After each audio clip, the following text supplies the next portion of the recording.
نتقدم بأحر التعازي إلى عائلة الشهيد محمد والشهيد صالح، ونعزي أنفسنا وقائدنا وشعبنا، ونسأل الله عز وجل أن يلهم ذويهم الصبر والسلوان.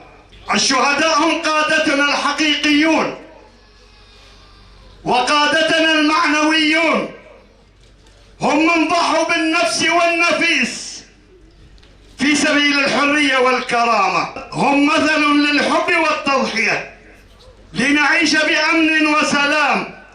مهما تكلمنا عن الشهداء لا نفيهم حقهم. نحن جاهزون،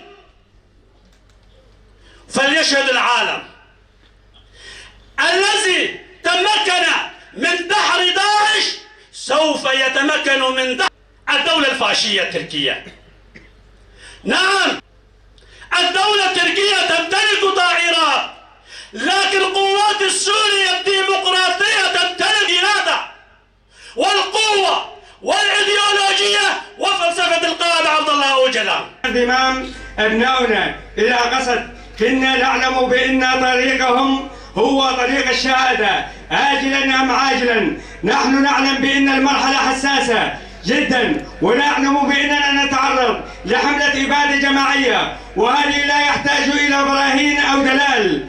فما يقوم به الفاشية التركية وأعوانه من أفعال 23/11/2020. مكان وتاريخ الاستشهاد 12/12/2022.